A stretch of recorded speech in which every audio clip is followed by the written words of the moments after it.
এক সপ্তাহের ব্যবধানে দামে খুব বেশি হেরফের নেই বাজারে। গেল সপ্তাহেই যেই সপ্তাহের দামে বিক্রি চলছে রাজধানীর বাজারগুলোতে। তবে বাজার ভেদে মান আর দামের যে পার্থক্য তা নিয়ন্ত্রণে মনিটরিং প্রয়োজন বলছেন ক্রেতারা। ছুটির দিনে বাজার মানেই অন্যান্য দিনের চেয়ে একটু বাড়তি, তবে নানা অজুহাতে এখন বাড়তি দামই স্বাভাবিকতার রূপ নিচ্ছে সপ্তাহ জুড়েই।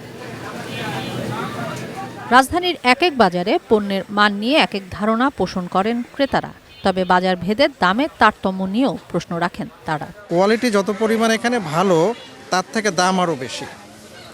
সো এই কনসিস্টেন্সি দরকার, বেসিক্যালি মনিটরিং দরকার।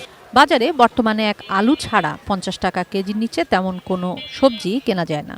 বেশিরভাগ সবজির দাম 60 থেকে 100 টাকার মধ্যে, আর বেগুন কাঁকরোলের মতো 2-3টি সবজি বিক্রি হচ্ছে 100 টাকার ওপরে। আদা হলো 160 টাকা, 50 টাকা, আর পেঁয়াজ হলো 40 টাকা, আলু হলো 20 টাকা। 3টা শাক 100 টাকা নিয়েছে, কিছু করার নাই, খাইতে হবে। বিক্রেতারা গতানুগতিক ধারায় জ্বালানি সংকটের কারণে পরিবহন খরচ বৃদ্ধি আর সরবরাহ ঘাটতির দোহাই দিচ্ছেন। ট্রান্সপোর্ট খরচ বাড়ছে, তারপর আপনার রোদের কারণে ফসল মার খাইতেছে, দাম তো অবশ্যই বাড়বো। মুরগির দাম গেল সপ্তাহের তুলনায় 10 টাকা কম হলেও ডিমে হালিতে বেড়েছে 5 টাকা। গত সপ্তাহে আমরা 360 এরকম বিক্রি করছি, এখন 40 টাকা হলে বিক্রি করতে পারি। 130 টাকা যাইতেছে ডিমের দাম। গরু, ছাগল, খাসির দামও বাড়তি প্রায় সব বাজারে।